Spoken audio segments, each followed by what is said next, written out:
Many people every day in the lectures and on the street who tell me I was in a bad place, I was struggling, I've been watching your lectures, I've been reading your book, I've put my life together, I'm trying to be responsible, tell the truth, things are way better. Thank you. And so that's, can't get any better than that.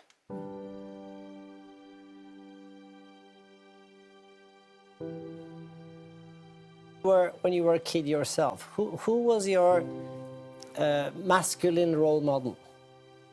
Oh, I think I had a number of them, but it would primarily have been my father and some of my friends, because peers play an important role in development, especially after the age of about 4. But I would definitely say it was my father. And how would you describe his masculinity?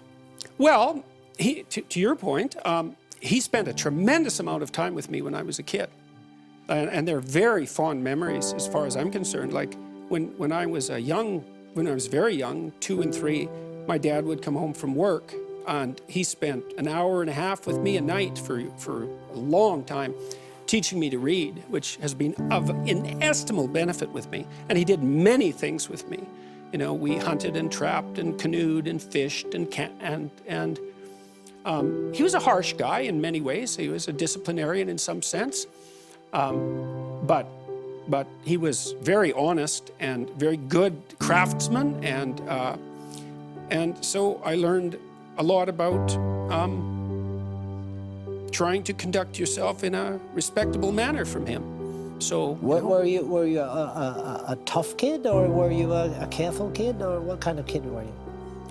I guess it depends on what you mean by tough. No, I don't think if you would have met me when I was a kid, you would have thought I was tough. I'm kind of a tender-hearted character, and I was skipped a grade, and I was small for my age, and so I certainly wasn't physically tough in the standard sense.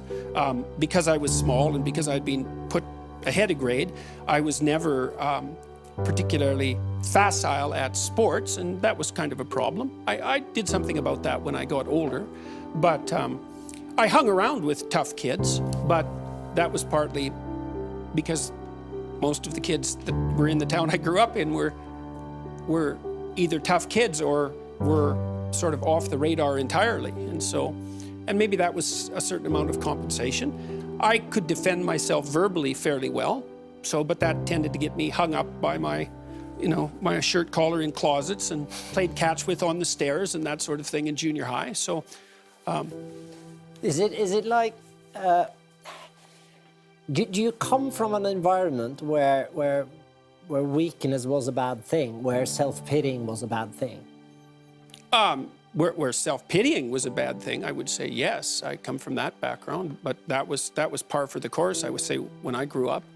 And I mean, where I grew up, it was still a frontier place in some sense. You know, my town was only 50 years old, and people were essentially self-reliant to the degree that that was possible. It was certainly the case within my family on both my mother and father's side. And the idea was, but this wasn't particularly, what would you say, unique to my family.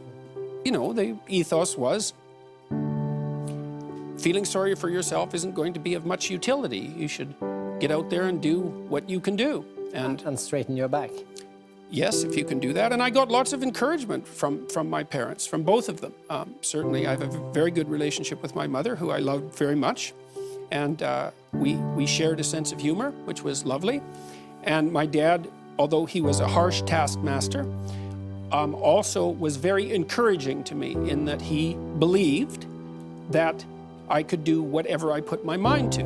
And he helped instill that conviction in me in a manner that I hope wasn't and isn't too, let's say, narcissistic. It wasn't a matter of privilege, it was a matter of drive and dedication and effort. And so that was one of the things that's so sad about what I'm doing. You know, I'm going all around the world and I'm talking to many, many people. I've talked to about 250,000 people in the last 6 months, and I offer encouraging words, you know, that I believe that people are stronger than their misfortunes.